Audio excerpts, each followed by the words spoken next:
All right, so let's get started with an easy one. What is the best part of writing in a shared world?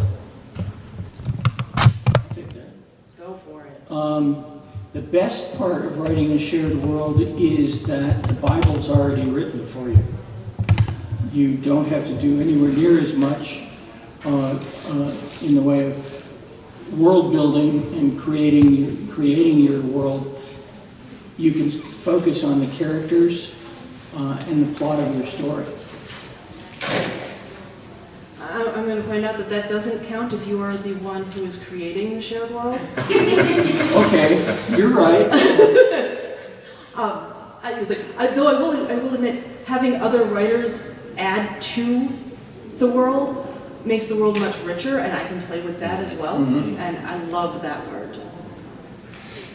See, my favorite part of writing in a shared world is how do I put my unique stamp on this world?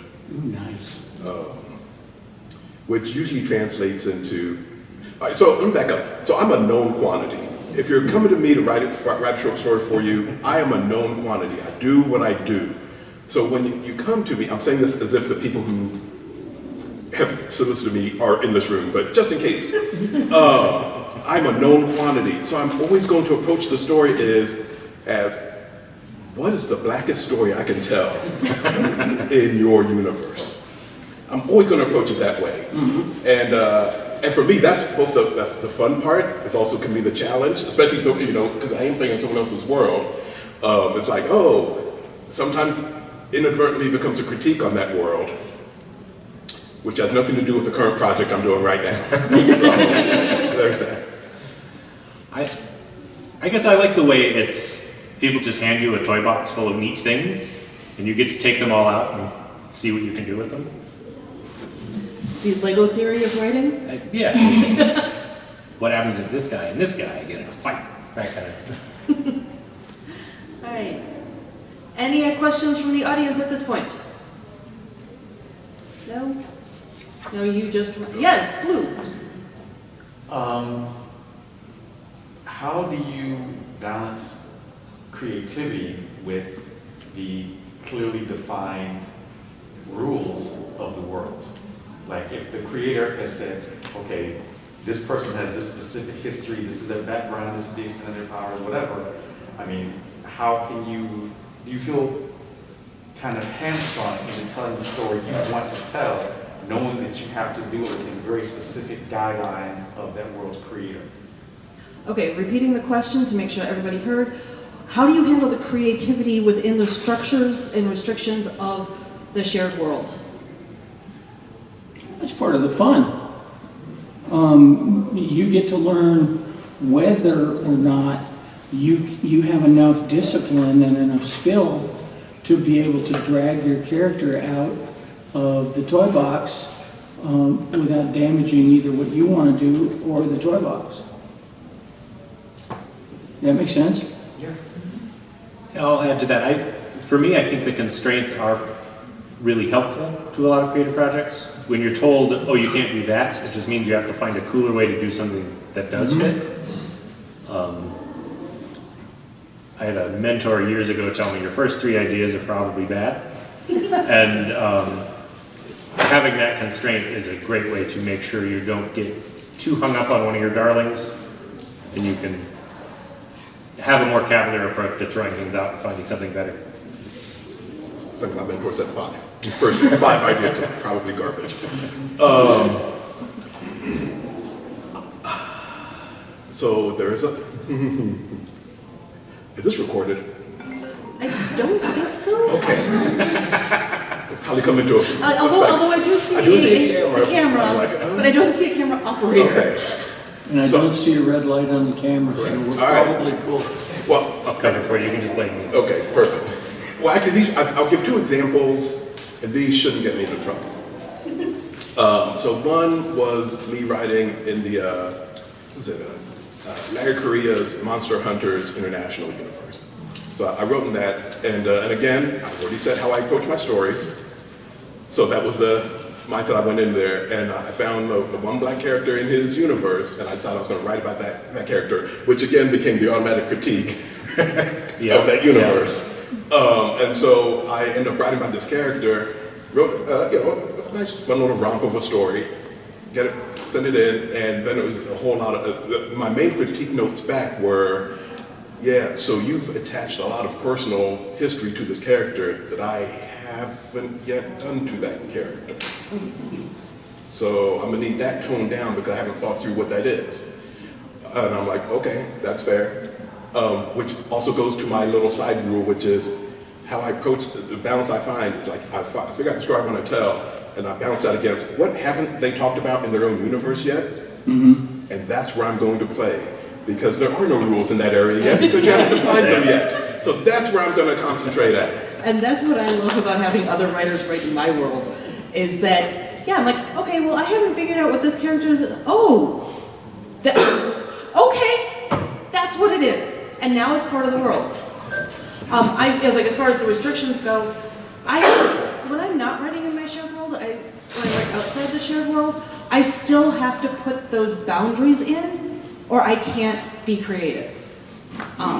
It's the boundaries are what make me creative. That, like, oh, I've got this rule here. I can't cross this line, but I want to go over there. Figuring that out, that's where the creativity is. And that, at least for me, if I don't have, if it's like, oh, just do anything. That blank page is always a, Oh, God, always the a blank killer. page is the worst. Give me some rules, please. Well, example number 2. Aliens versus Predators, a well-defined universe with lots of rules and lots of nomenclature for all little things. So when I'm writing the story, it's like, okay, I could spend a lot of time figuring out what the name of this is, or I could go, you know that jabby thing he shoots out of his hand. Trusting that the editor at some point will go, there's a name for that, and here it is. So there's a whole lot of that going on, but here was the fun part of again, known quantity. So I decide I'm going to write an Aliens versus Predator story, and it's going to involve sort of a meditation of the history of the medical industrial complex on Black people. Okay. What I do. Not a surprise. It should not come as a surprise to anybody at this point. So I have them. So I have the big finance company from Aliens. They financed basically a Black colony out in space, all Black people, and come to find out they are using Black people to test a vaccine for the aliens. That's basically the thrust of the story. I get comments back.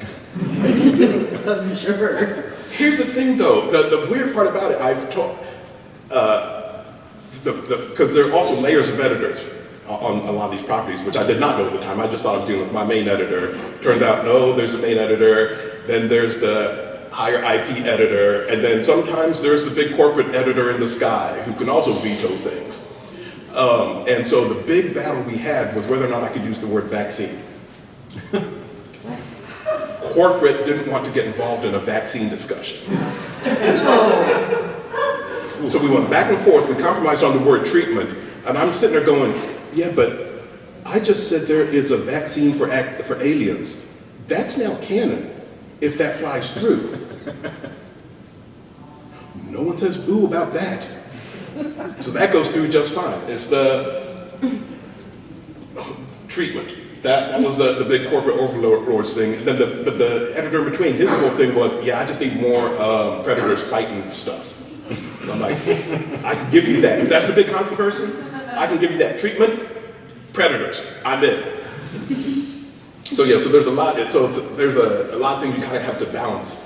But my main thing is like, let me just get my story out first, and then once my story's out there, I can adjust from there. But once I get the main thrust in there, we can battle from there.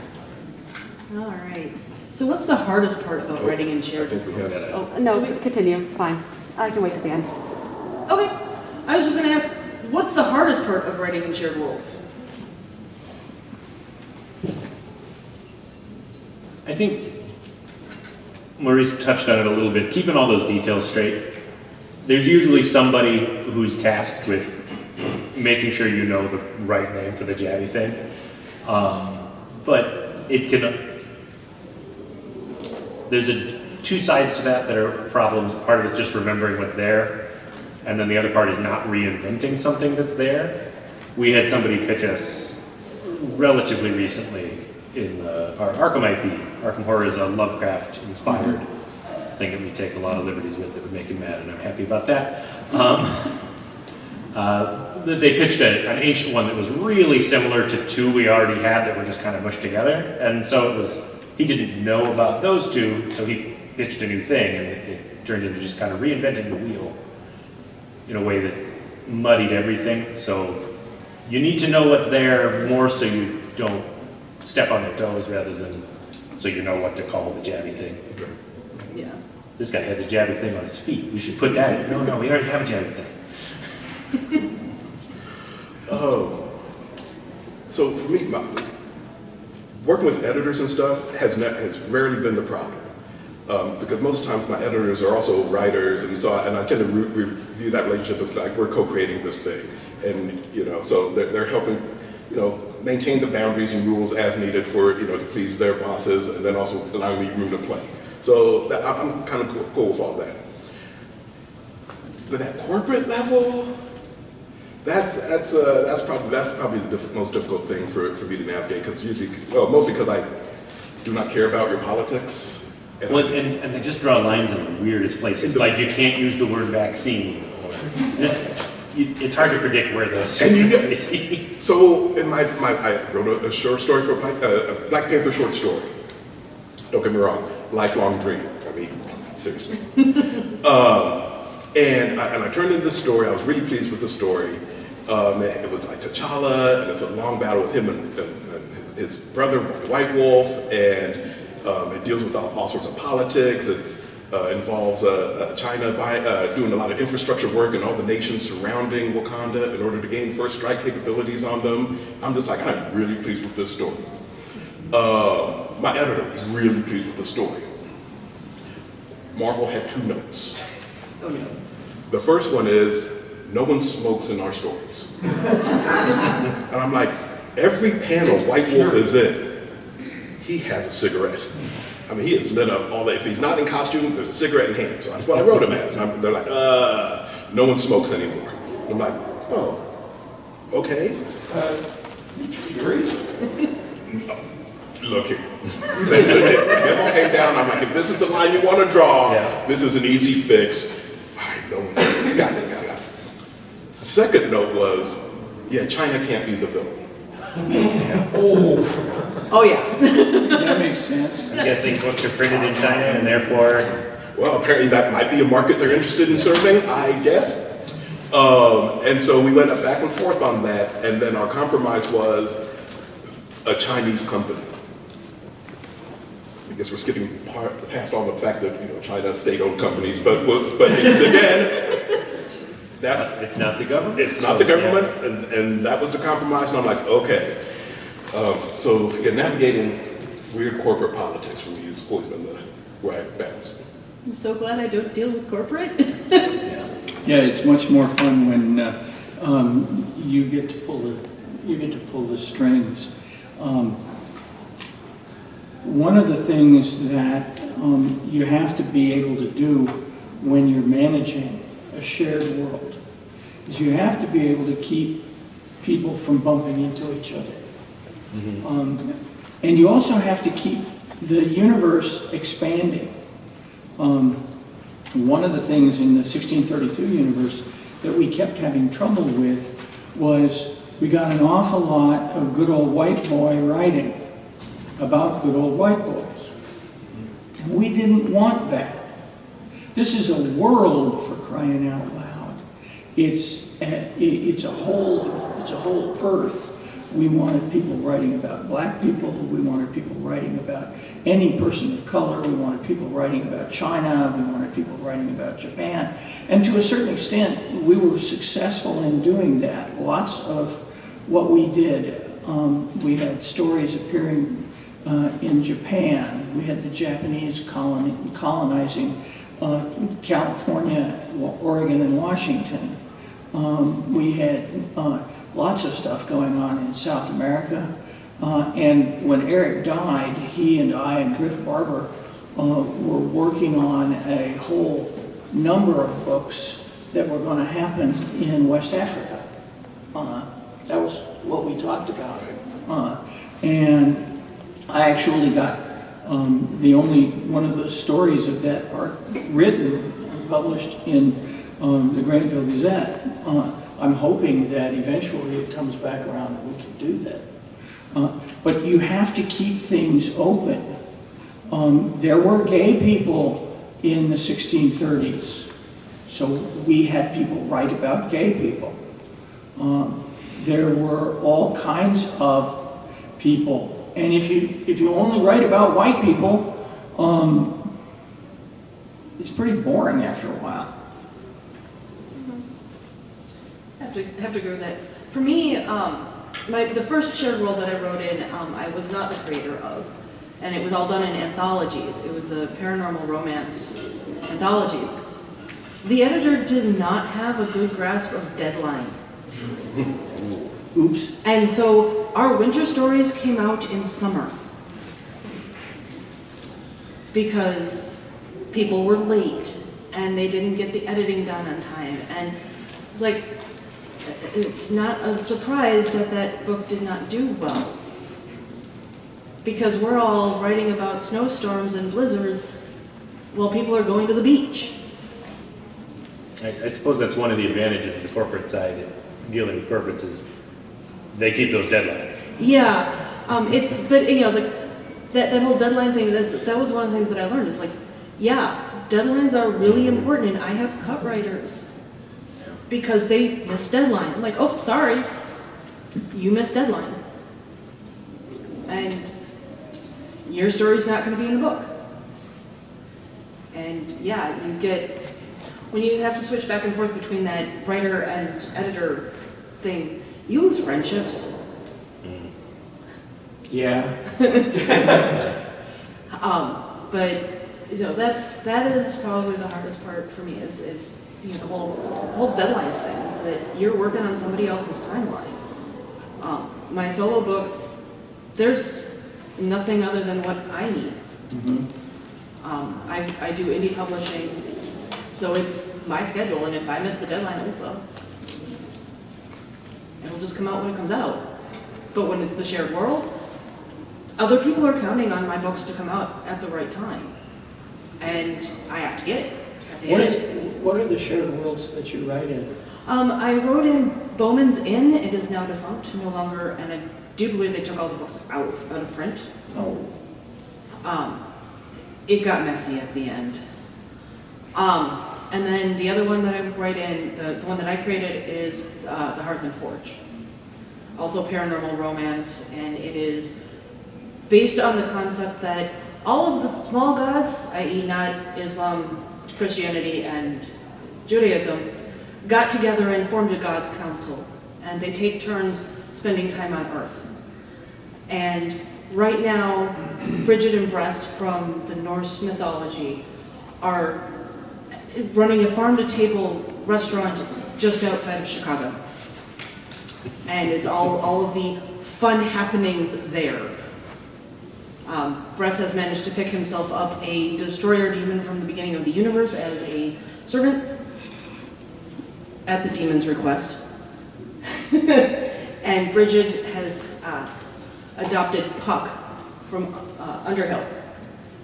And Shakespeare got that story wrong, just so y'all know.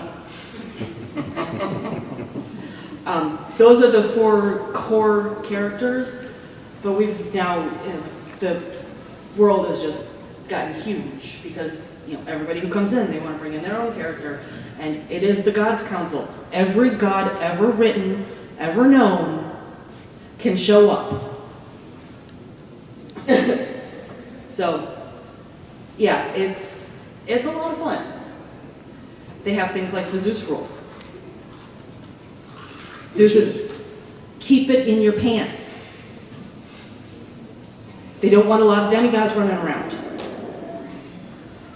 Of course, everybody then points out that Zeus wore a toga.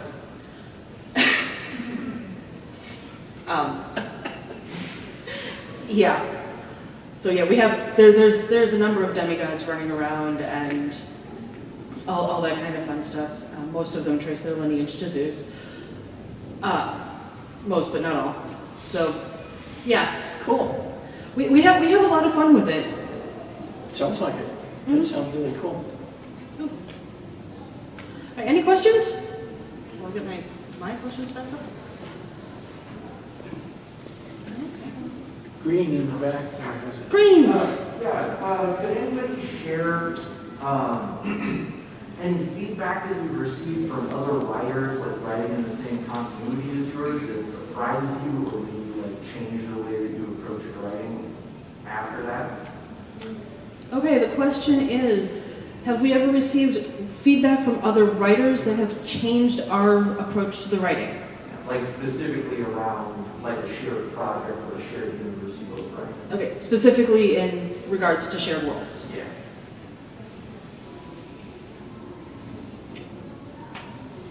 No, I write in board games, so the number one note I get is use fewer words.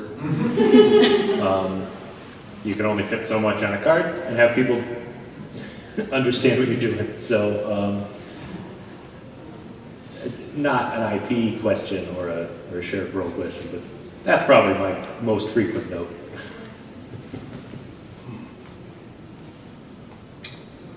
Back to me, I'm still thinking. Well, one of the notes that we got was that we weren't spending enough time on small stories.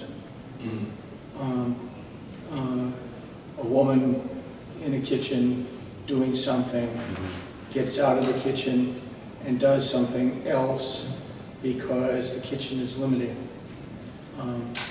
There's things like that we weren't doing. And Joy was really good at that. That's Joy Ward there. She was really good at going, why don't you guys do this? It was good criticism. The thing that you have to do when you're running a shared worlds universe is you have to listen to that stuff. You have to listen for that stuff, or you might not hear it. And that's really important. You have to be open to as much as you can be, or it gets stale. I can't think of anything specific, but my fellow writers and I, we talk a lot about what's going on in the world, and we have a lot of little vignettes that we'll script out between our characters.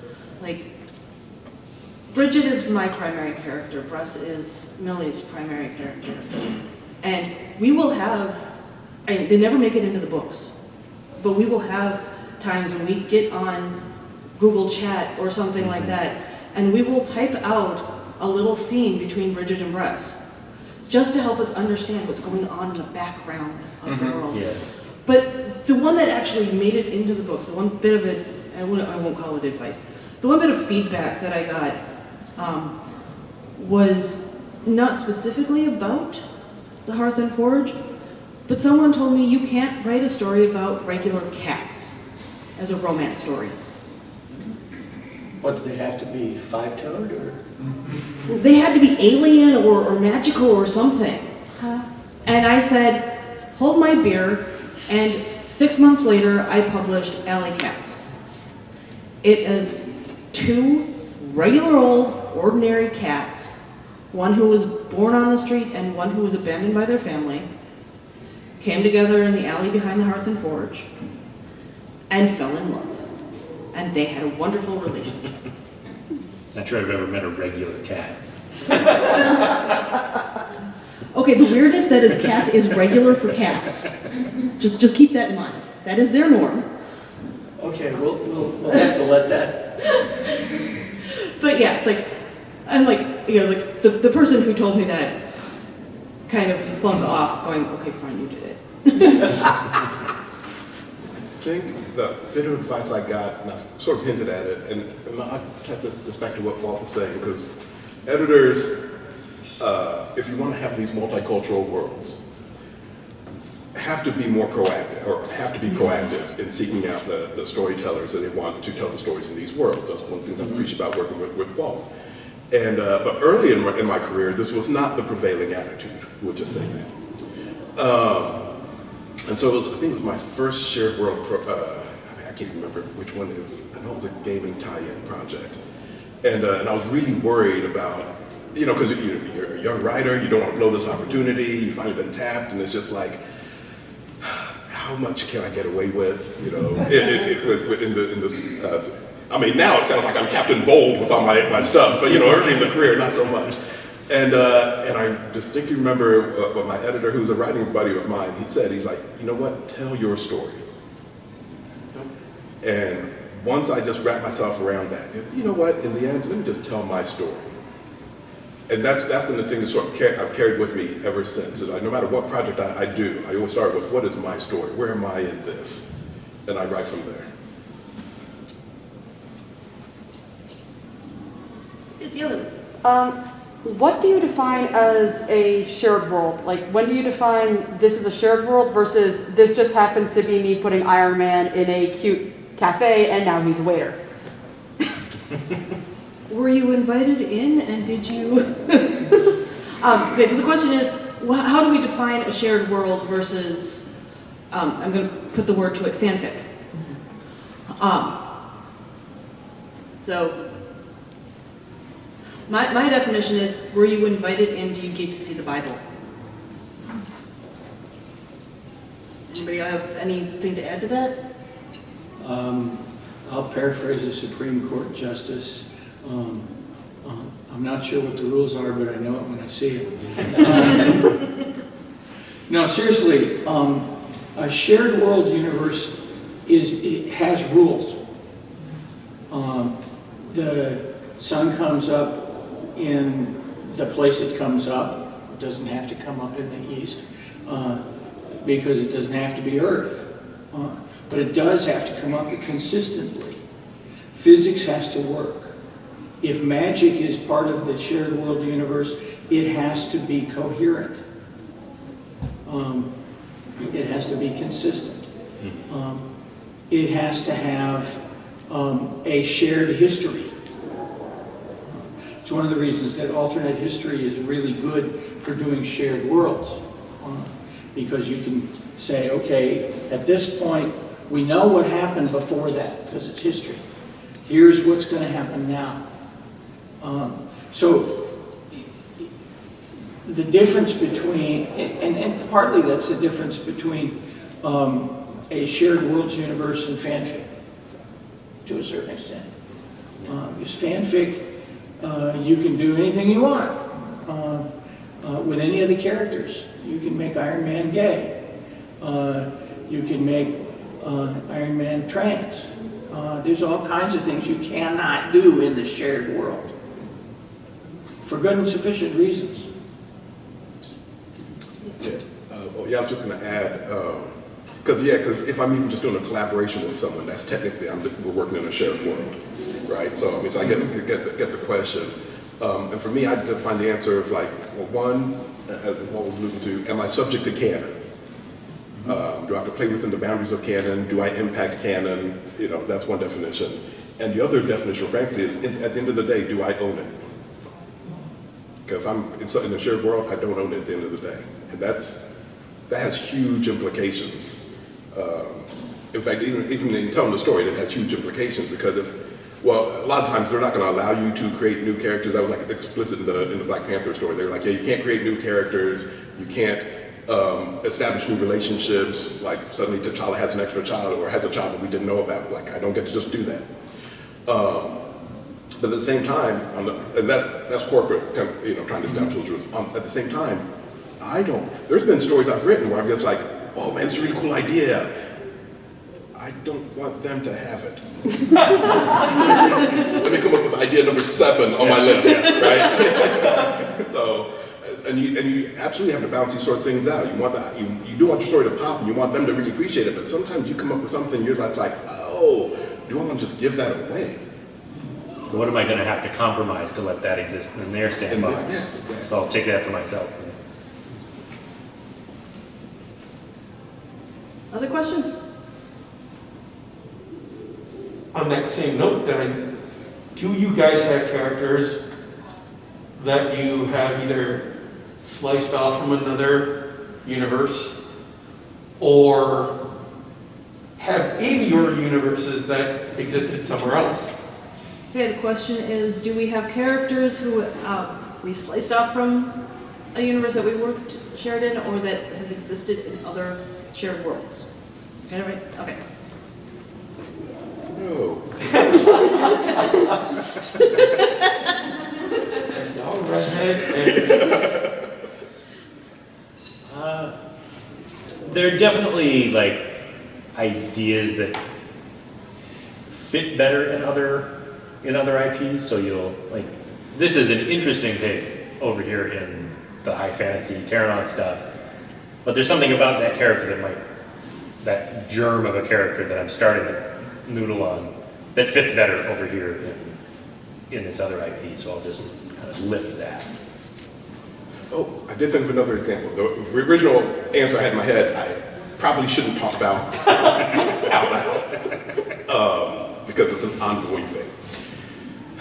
Second example, though, I just did a short story. It came out in an anthology called Double Trouble, where we're supposed to take two public domain characters and mash them up and do an adventure.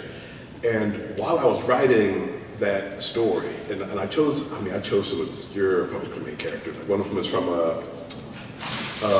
there's a black detective novel that came out during the Harlem Renaissance, and I used like one of their characters. And then compared it up with a character from All Negro Comics #1. Only one issue ever came out of it. But I paired up these two characters and wrote the story. But while I was writing the story, it was like the whole time I was like, oh yeah, this would be a great idea. Put it this one. This would be a great idea. Ooh, let me save that one. And so basically I was writing like two stories in parallel, and they could literally sit in the same universe. But I didn't know what the licensing agreements and copyright issue, I didn't want to mess with that for this story. So it's like I just shaved off what I needed to write basically a parallel story. But in the parallel story, it's much more interesting to me now all of a sudden. For me, it was, I mentioned that the Bowman's Inn ended rather messily. In that mess, I was already in the process of writing a story involving Puck. And when I left, I picked up Puck and I brought her with me to the Hearth and Forge. And yeah, that's pretty much the only one that I've done that with. But yeah, there are times when I've been like, this is really cool. Oh, this doesn't fit, and I put it someplace else. It helps that I am the creative owner of the Hearth and Forge, one of the creative owners, and so there's not as big of a difference for me between my independent works and my shared world works. And like, yeah, like I'm gonna own it either way because one of the things you can do in a shared world is you can just use the common setting. Earth, New York, Shanghai, someplace, Durban, someplace that you can get information on, and you can make your world happen there. That's usually called urban fantasy, but it's just as easily a shared worlds universe if you let other people play. and when you take the romance out of paranormal romance, it becomes urban fantasy.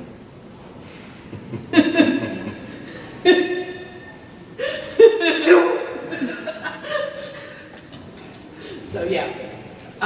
It's if you tone down the romance a whole bunch, you get urban fantasy. But I've seen a lot of urban fantasy with romance in it. Oh yeah, there's lots of romance in a lot of stories, but if it's not an actual romance story, you call it urban fantasy. If it is an actual romance story, and there are rules about what makes something romance, and they're not that difficult. The story has to be primarily about a romantic relationship and has to have a satisfying and uplifting ending. If you don't do that, it's not romance, and you call it urban fantasy. And yes, we do have urban fantasy in the Hearth and Forge because not all of the stories are about a primarily romantic relationship. Works for me. So, but yeah, it's like, but yeah, like pretty much all what I would call literary fiction, the stuff that's about Earth as we know it, that's all shared world. Mm-hmm. It has rules. You gotta stick to what actually happens here in the real world. I don't read that very much. But it's there. Well, it's knowing where the rules are so you know when you're breaking them on purpose. Oh yeah, that's always a fun one. I write occasionally young adult science fiction adventures, and I let students read them. And they will invariably tell me all the rules that I broke. And I will then have to sit there and tell them, well, I broke this one because of this, and see how much more effective that was, and then I broke this one because of that. You don't get to break the rules yet, you don't know them well enough. You're not Stephen King. Yeah, it's like, you gotta learn the rules first, then you can break them effectively. If you don't know the rules, you're just breaking them and you have no idea if it's effective. Any more questions? I've got a yellow. So it sounds like a lot of what you guys have been talking about is, like you say, playing in someone else's sandbox with intellectual properties and things like that. I remember in well, I discovered it in the 80s, I don't know, maybe it's older than that. The Thieves World anthology series. Yeah. And that, to me, is what I think of when I think of the shared universe, when you have a bunch of writers who got together and said, let's create this setting, let's create the mythology, the magic system, everything, and we're all gonna have our own stories, but guess what? We can, like a deck of cards, swap out other people's characters and creations in our own stories. Do you know if any of that has ever really been done beyond Thieves World? So I thought that was a great Quick, I gotta repeat the question. Referring to, is that you said B World? Thieves World. Thieves World. Yes. Sorry, missed that. Thieves World anthology where a bunch of writers got together, made up a setting, and then they played with their characters within that setting and wrote a bunch of different stories. Is that something that has happened before, since, still going? Yes. Yes. Okay. Yes. I know, right? The one that, it's funny you said swap out like a deck of cards, because the immediate answer that came to mind for it is it Wild Cards? Yeah. George R. Martin's shared universe. Okay. So that's one. And I know that so a couple writers, Cadwell Turnbull just came out with a project with him and his writing collective, came out with a project, I think just in the last couple months. I know Milton Davis did a similar thing. I can't remember, and there's a lot of independent writers came together and created a world so they could all play in that too. I know that there's one from B Cubed Press where the creator of the world was actually a visual artist who drew a bunch of cities, floating cities, pictures of floating cities, and invited authors to come pick one and write a story about it. And then they published it all as one thing. And I'm blanking on the name of that actual anthology, but yeah, they played a lot together with that. There's a lot of, like, the Hearth and Forge is exactly what you're talking about. We have characters, like, my main character is Bridget. She is married to another writer's main character, Bress. Yeah, they interact a lot. But yeah, we swap out characters, we switch, we have interactions, and we have to go back and check to make sure, am I writing Bress right for this scene? Did I get him right? That kind of thing with my fellow authors, but yeah, we get to play with each other's characters every bit as much as we get to play in each other's worlds. What you're talking about is much harder to do, which is why Thieves World eventually fell apart. It's much harder to do that because you have to get all the authors to agree kind of and everybody's got one vote. Whereas in the kind of shared world universe that a game designer works in, or a comic book universe, or something like that, or a film universe, or even the 1632 universe, there were rules. And you could do anything you wanted within the rules, but there were rules. And you didn't have to get everybody to agree that you could do that. You had to get me and Eric Flint to agree that you could do that. And that's why the 1632 universe is probably going to survive Eric's death, because of that fact. Where the Thieves World universe, it was fun, man. I read those books. I loved those books. And I even loved what Mercedes Lackey and Eric Flint and Dave Freer did in the Heirs of Alexandria when they took some parts of Thieves World and put it into another alternate universe. I loved that too, but it just, when nobody has the final say, it eventually gets into big fights and blows up in your face. And even if you don't have that kind of messy falling out, there's always the danger that it just winds up a little muddy, because there isn't a clear voice or clear vision. So that's another difficulty with that kind of thing. It's real hard to do canon. When it works so well. Oh yeah.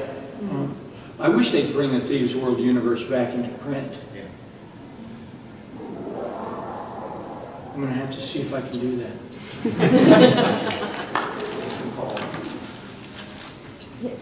Doesn't Shahid have it? I think he's already putting that back out. Oh, I don't know that. I'll have to check. Darn. Sorry. Any other questions? Remember, use the colored papers. Oh, come on, people. We didn't put you to sleep, did we? It's too early in con for you to be this dead. We still got 3 more days to go. And now we're chasing them off. Green. Am I green? Yeah, let's see green. Kind of yellowish. Oh, sorry about that. Okay, I'll throw out a question you guys can argue over. Have you had a character, have somebody else pick up one of your characters and they did something with it and you didn't like it? Okay, the question is, Say you wrote John. There's no John here. You wrote John, and somebody else picked up John and said, I want to do this with John. Okay, so the question is, has anybody ever picked up one of your characters and done something you didn't like with it? There you go. And we get to argue over this. She says it specifically. You want something to talk about? No. Everybody, you all loved your characters that people have picked up and done things with. I would say I've had people pick up my characters and want to do something that I didn't approve with them, but we've always run on the rule that you have to ask the character creator for permission. And so like, yeah, I've had to turn down ideas. I'm like, no, she really wouldn't do that. But I've also had people pick up a character and do something with it that I wouldn't have thought of and loved it. So, like I said, with the characters in Alley Cats, the female calico is named Mao. And Millie picked up Mao at one point and did something with her that I would never have thought of doing in my own story, but it fit the character very well, and I said, ooh, run with it. And now it's part of canon. Yeah, no one's picked up any of my characters. Now, I have gotten fan art so far, so I'm like, I know I'm rising in the rank. I'm like, ooh, now I'm starting to get fan art.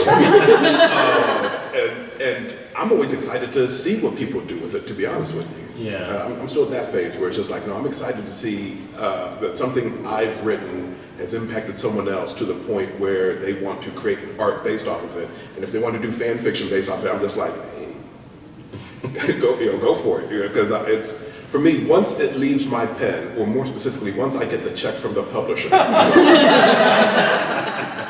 it is theirs to do with what they want. The reader reaction, the fan reaction. I'm actually good. Go for it. Yeah, I would rarely. The only time that's happened has been with some characters I created in Arkham Horror, and it was never. I never felt like I needed to put a hard stop on it. It was often just like, I didn't see that coming. Let's talk about why this character is having this change in direction. The only reason I'm not being specific is I can't remember what's been published and what's still sitting on a docket somewhere. We've been more and more working with longer fiction written by authors outside of our immediate studio. So that's becoming more of a thing where characters we create for the game are now showing up in other fiction, and they're often doing things we didn't expect. So, but it's rarely a hard stop. No, we absolutely can't do that. It's more just, that's a surprise. Let's unpack that and see what we can do to make that a stronger choice. Not in relation to actually publishable works, but I have been in writers' games where you pass a character around and had. Oh, that's a lot of fun. And they can be a lot of fun. They can also, if something goes really, really wrong, it's just like, ooh. And it kind of ends the game right there.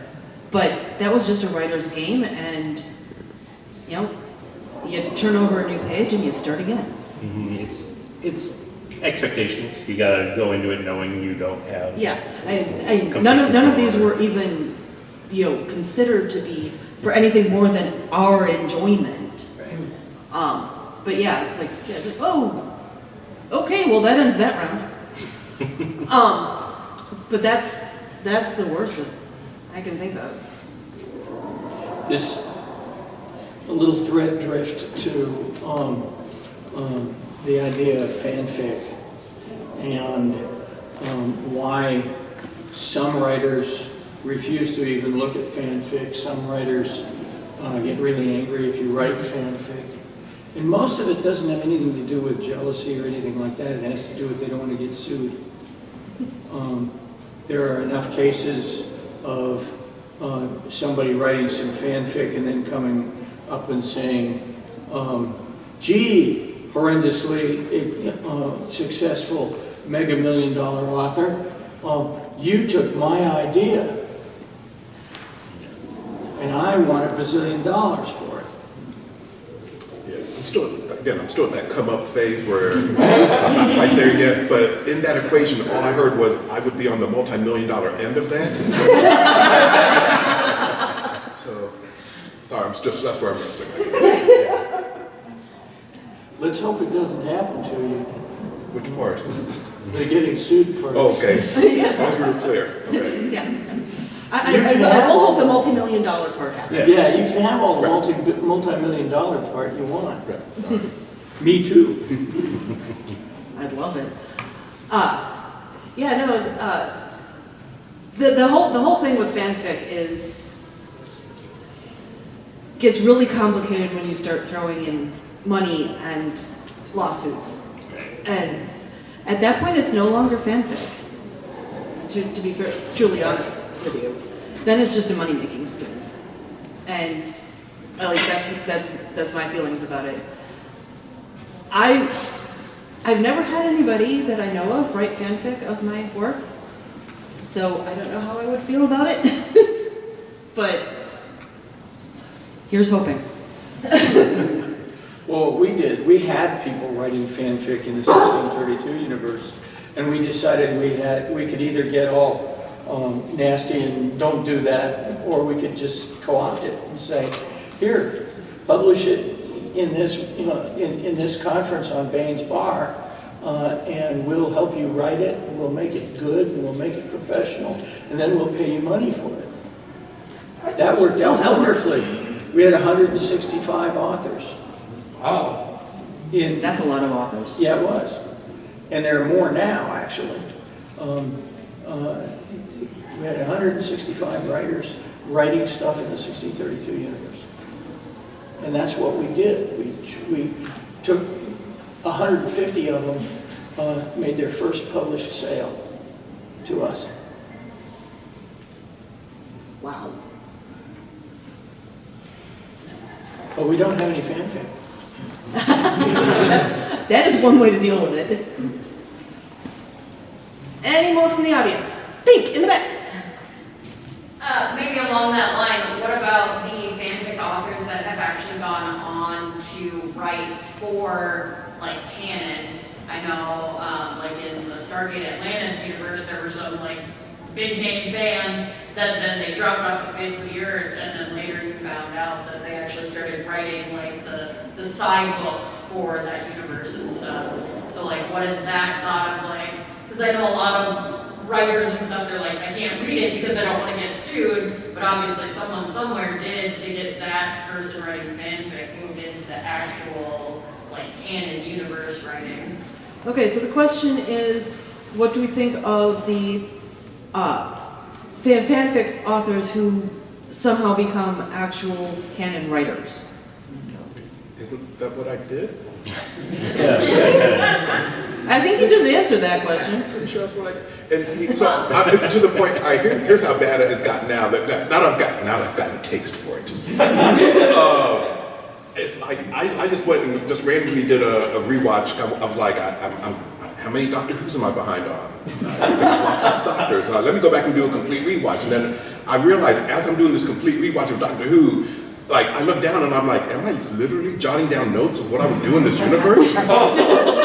And I have like 5 different storylines, and I'm like, I don't know what I'm going to do with this, but I'm going to file it away in case something happens where I'm asked, or I see an opportunity where I can pounce in and like, hey, by the way, I also write Doctor Who. It'll be the blackest thing you've ever published.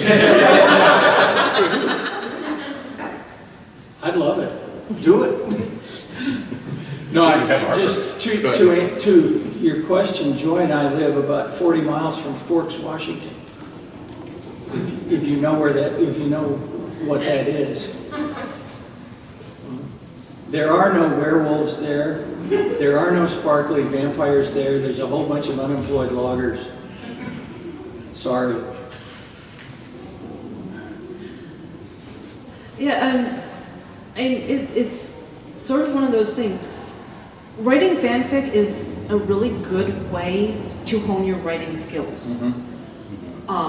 And if you are noticed by the canon holders, you could get picked up if you're good. Then you have to start writing within the rules.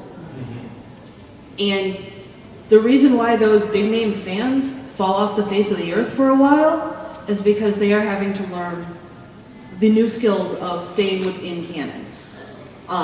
And they're probably also dealing with the whole contract issues and getting an agent and all of that fun stuff, because yeah, that can be a royal pain in the butt.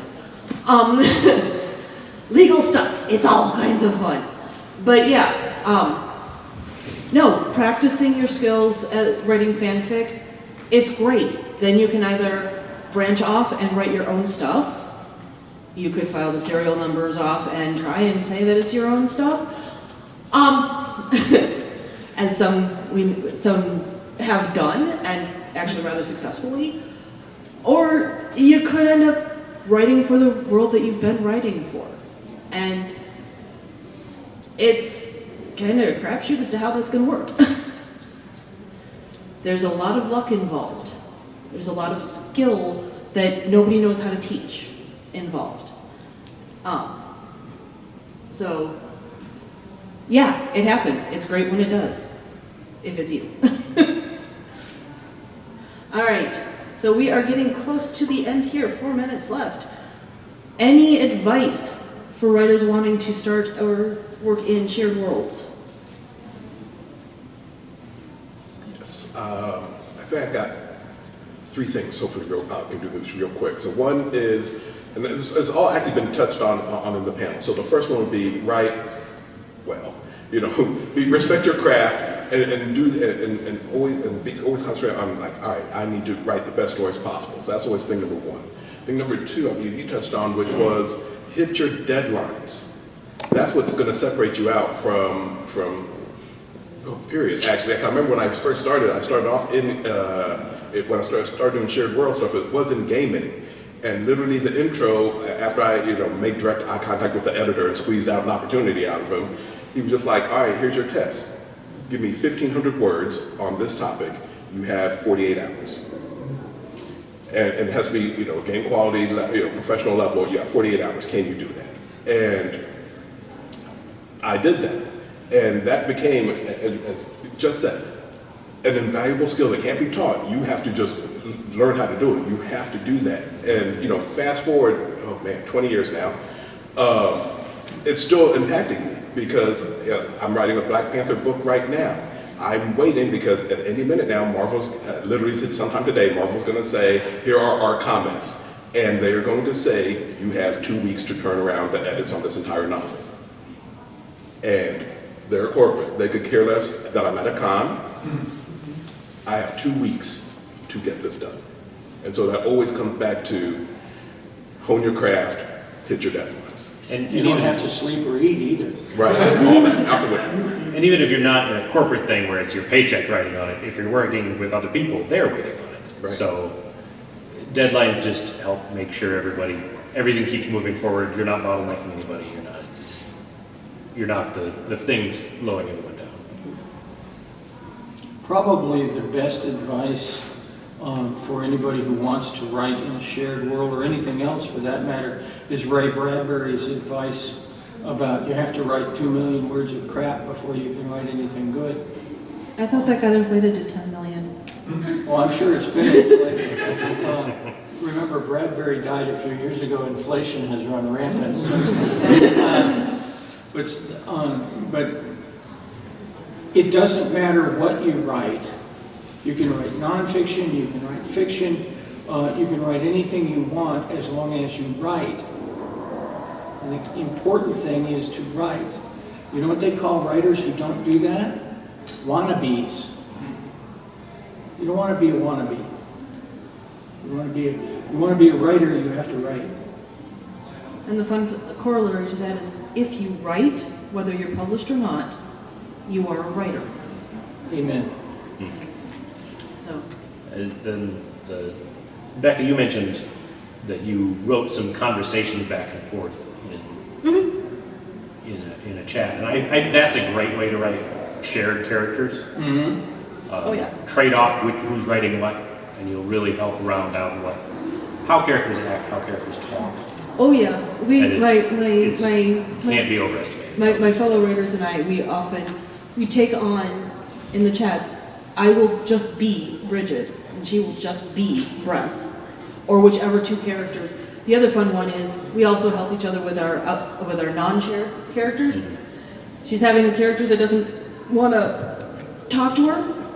Hey Richard, yeah, I got a question for you. And she becomes Richard, and we talk it through. And it works. She does the same thing for me. It's fun. Sometimes scary. Yeah, you got to listen to your characters when they talk to you because they will invariably talk back. And they will invariably say, no, I'm going over here. I don't care that your storyline is over here. I'm going over here. I made the mistake of trying to outline once. The characters showed up only for the deaths, and they got there an entirely different way than the outline said. That's cool. Darn it. It was a good story, though. All right, and that does it for our time. Thank you very much. Appreciate it. Enjoy your time. And as a member of ConCon, I have to remind you, this is a volunteer-run con. Please volunteer for some department or other. I am Consweet. Please come participate. Mob hands! Mob hands! Right now! Volunteer. Thank you very much.